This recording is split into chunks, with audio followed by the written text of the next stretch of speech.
Hello बच्चों।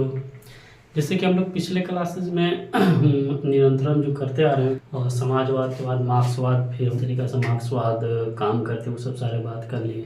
फिर Gandhi ideology में भी हम लोग बातें की है कि मतलब गांधी आइडियोलॉजी जो है मतलब वो किस फंक्शन पे काम करते, जैसे कि राज्य स्वतंत्रता की बात करती है और आदर्श राज्य की बात करती है और हर व्यक्ति स्वयं। तो मतलब हम लोग ये राज्य स्वतंत्रता पे हम लोग बातें कर चुके थे और राज्य आदर्श भी हम लोग बातें कर चुके थे, जिसमें हम लोग देखे थे कि राज्य विकेंद्रीकरण हो, राज्य जो है मतलब कि राम राज्य जैसा हो और अबू बकर और हजरत उमर के जैसा हो। तो ये भी हम लोगों ने बात कर चुका था। और अब जो हम लोग बात करने वाले हैं इसमें टॉपिक कि गांधी जी के हिसाब से लोकतंत्र क्या है, मतलब इस पे हम लोग बात करेंगे। आज जो हम लोगों का टॉपिक होगा गांधी जी के हिसाब से लोकतंत्र। ये आज हम लोगों का टॉपिक है, गांधी जी के हिसाब से लोकतंत्र कैसा होना चाहिए, मतलब ये हम लोग बात करेंगे। जैसे कि ये कहीं कहीं मतलब महात्मा गांधी जी ने मतलब ये भी कहा था कि जो कांग्रेस जो उस वक्त जो मतलब निर्माण की गई थी, कांग्रेस को जो बनाया गया था 1885 ईस्वी में तो उसे मतलब वो समाप्त करने की बात कहे थे। लेकिन मतलब एक बैलेंसिंग पॉइंट को देखते हुए ये जो है मतलब इसे मतलब भंग नहीं किए और उसी पे मतलब और बढ़िया तरीका से काम करने की कोशिश की कि किस किस पॉइंट को जो है हमें और बढ़िया और बेहतर करना चाहिए, तो वो करते गए। तो चलिए हम लोग देखेंगे कि इसमें क्या क्या पॉइंट होना चाहिए, किस तरीका से सारा। तो हम इसमें से लिखाते चलते हैं कि मतलब क्या क्या होगा। तो इसमें जो फर्स्ट पॉइंट होगा ये मतलब जैसे कि गांधी जी का मानना है कि लोकतंत्र मतलब कैसा होना चाहिए, तो इसमें क्या क्या पॉइंट होना चाहिए वो हम लोग लिखने की कोशिश करते हैं। इसमें जो है मतलब वो बता रहे हैं कि संसदीय लोकतंत्र का विरोध करें। संसदीय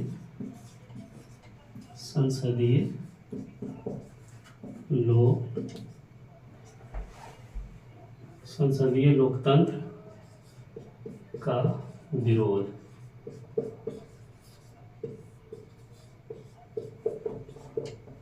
संसदीय लोकतंत्र का विरोध करें।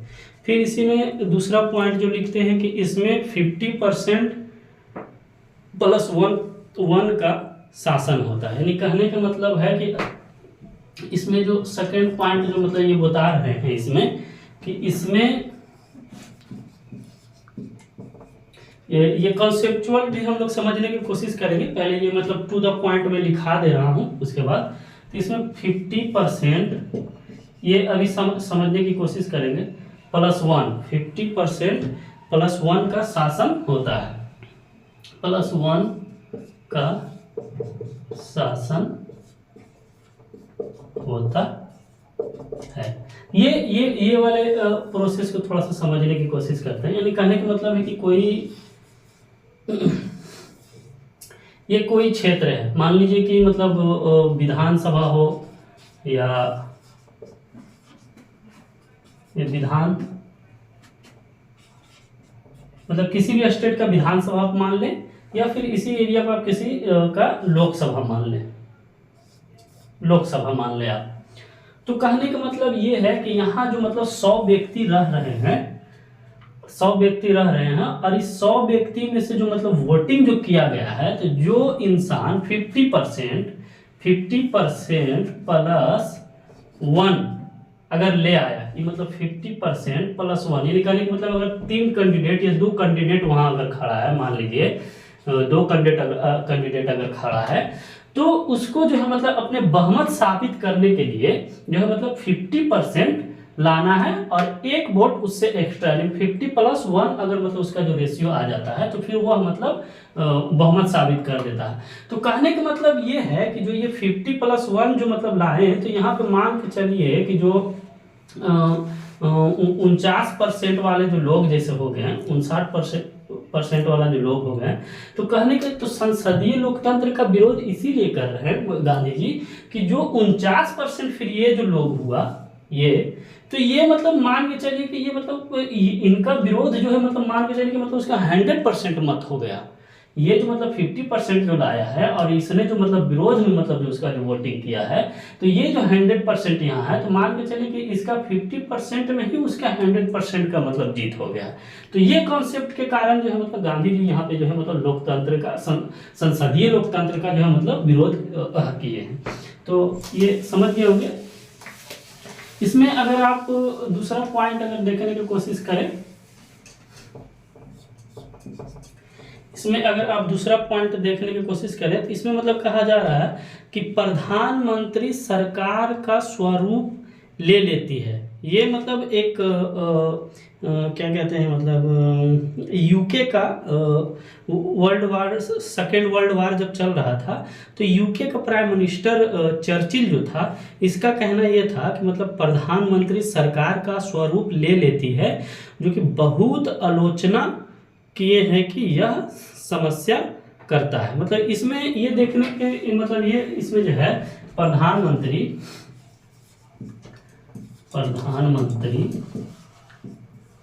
इसमें आप लिख लीजिएगा, हमने ये बता दिया है।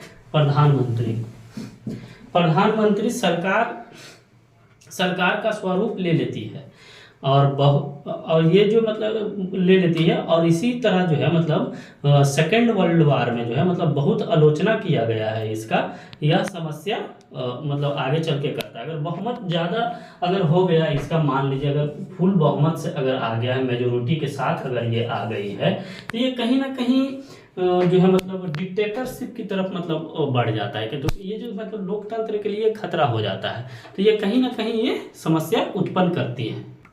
तो ये आप समझिए। इसी में जो इसमें थर्ड पॉइंट है, ये आप लोग लिखते चलिएगा, ये टू द पॉइंट, ये आपका प्री कम मेंस ये आपको काम आएगी। जहाँ जहाँ मुझे लगेगा कि हाँ वो समझाने की ज़रूरत है, तो मैं कॉन्सेप्चुअल उसे समझाने की कोशिश भी करता चलूँगा। इसमें आप सेकेंड टॉपिक लिख सकते हैं विकेंद्रीकृत व्यवस्था या विकेंद्रीकृत स्वराज। यहाँ पे जो गांधी जी बताने की कोशिश किए हैं कि विकेंद्रीकृत व्यवस्था या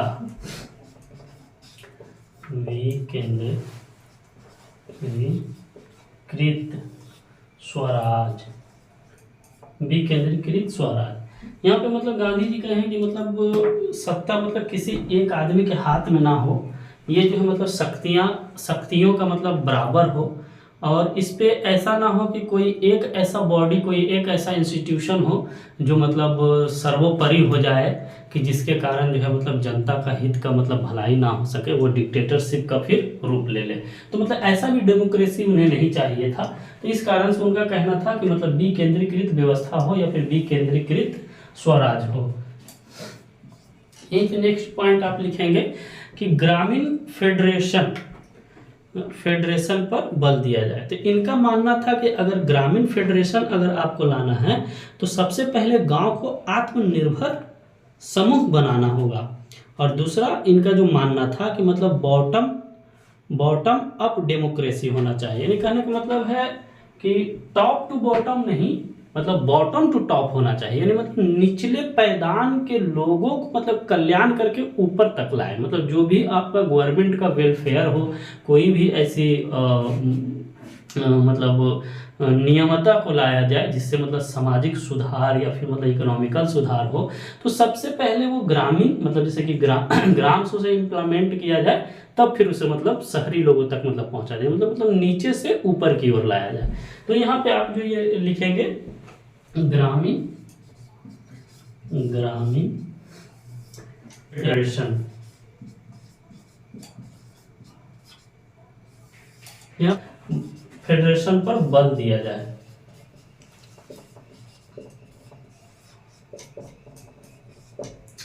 तो अब इनका मानना था कि ग्रामीण फेडरेशन आए तो कैसे। इनका कहने का मतलब यह था कि आत्मनिर्भर गांव, आत्मनिर्भर गांव का मतलब निर्माण किया जाए। या फिर यहीं पे मतलब जो उन्होंने मतलब बताने की कोशिश किया कि बॉटम टू अप मतलब होना चाहिए डेमोक्रेसी। यानी मतलब यहाँ पे आत्मनिर्भर गांव के सेंस में ये है कि मतलब आप ग्रामीण स्तर पे इस तरीका से कार्य करें। फॉर एग्जाम्पल जैसे कि मतलब ग्रामीण लोगों को अगर मान लीजिए ग्रामीण क्षेत्र में क्या होती है, वहाँ कृषि से जुड़ा होता है हर चीज़। जैसे कि अब मान लीजिए कि कृषि से वहाँ जुड़ा हुआ चीज़ है तो उसे अच्छी तकनीक दे, उसे मतलब कृषि का अच्छी विधिवत तरीका दे, कृषि का जो मतलब आपको फर्टिलाइज के लिए मतलब उसका जो सीड होता है मतलब बीज, जैसे कि धान का बीज, गेहूं का बीज या फिर जो सब्जी का जो बीज होता है तो वो मतलब अच्छी उत्तम किस्म के दे कि ताकि वो मतलब कम एरिया में ज़्यादा प्रोडक्शन कर सके। उस तरीके की कोई फर्टिलाइज उर्वरक दें जिससे मतलब पर्यावरण को भी दूषित ना किया जाए और इन्वायरमेंट को भी कोई मतलब नुकसान ना पहुंचाया जाए और शारीरिक रूप से भी कोई मतलब केमिकली हानिकारक ना पहुंचाए मनुष्य को, और फिर उसे इस्तेमाल भी अच्छे तरीक़े से कर सकें। जैसे जिस तरीके से भी देखने को मिल रहा है ऑर्गेनिक फार्मिंग, तो वो इस तरीके से यहाँ पे की जा सकती है। उसी तरीक़ा से वहाँ शिक्षा की व्यवस्था अच्छा हो, स्वास्थ्य का व्यवस्था अच्छा हो, क्योंकि मतलब जब वहाँ मजदूर जब काम करेगा तो वो उसके परिवार होगा, उसके आसपास के लोग होंगे, अड़ोस पड़ोस गांव जब बसेंगे तो फिर उस तरीक़ा से एक इकोनॉमिकल सर्कल क्रिएट होगा।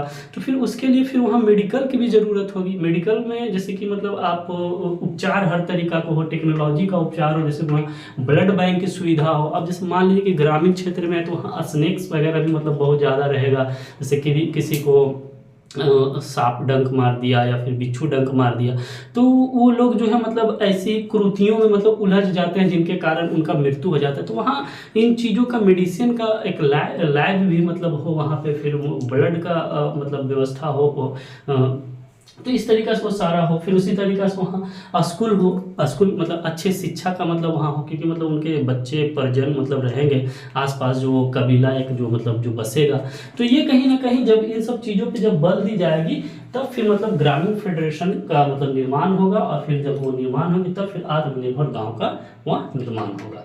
तो इस तरीक़े से इनका मानना था, तो ये आप देख सकते हो। तो नेक्स्ट आप लिखिएगा इसी में नेक्स्ट लिखिए पंचायती राज।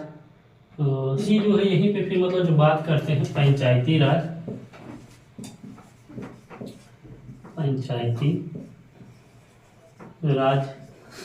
फिर स्वराज, फिर यहाँ यहीं पे बात करते हैं सुराज पर बल। यहीं पे जो है मतलब ये इनका कहने का मतलब है कि पंचायती राज हो वहाँ, स्वराज हो वहाँ, फिर वहाँ मतलब सुराज पर वहाँ बल दिया जाए। और इसी तरीका से जो है कि मतलब वहाँ जो पॉलिटिकल जो इन्वॉल्व होते हैं लोग, मतलब जो मतलब क्षेत्रीय दल वगैरह जो हो गए, तो राजनीतिक दलों के शासन का विरोध किया जाए। यानी मतलब यहाँ पे जो है ना इनसे इसको दूर रखा जाए। मतलब इस तरीका से वहाँ क्षेत्रवाद, जातिवाद, संप्रदायवाद, ये सब रीजनलवाद, एरिया, ये सब के नाते जो है उसे मतलब वहाँ पे इन्वॉल्व ना हो, हावी ना हो, कि ताकि मतलब उनकी अपनी सत्ता बनाए रखने के लिए जो है मतलब वहाँ की गुणवत्ता में कटौती हो। तो मतलब इस तरीका से कोई ऐसी नियम लाया जाए, कोई ऐसी प्रक्रिया को मतलब वहाँ पे सुझाया जाए, इम्प्लीमेंट किया जाए कि मतलब ग्रामीण जो लोग हैं उन पे जो है मतलब राजनीतिक दलों का हावी ना हो वहाँ पे। तो वो मतलब स्वतंत्र रूप से मतलब वो अपना कार्य कर चुके, जो निजी जिंदगी का, जो दिनचर्या का, जो जीवन यापन करने का जो उनका जो नियमावली हो, उनमें जो है मतलब कोई रेगुलेट करने वाला मतलब कोई ऐसे राजनीतिक क्षेत्रीय दल या फिर मतलब कोई दल जो है मतलब कोशिश ना करे। तो वही यहाँ पे ये मतलब कहते हैं कि राजनीतिक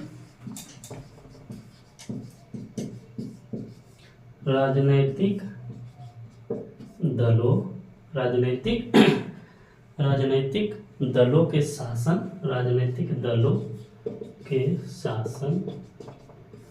का विरोध, राजनीतिक शासनों का यहाँ पे मतलब विरोध हो, इस तरीका से यहाँ पे।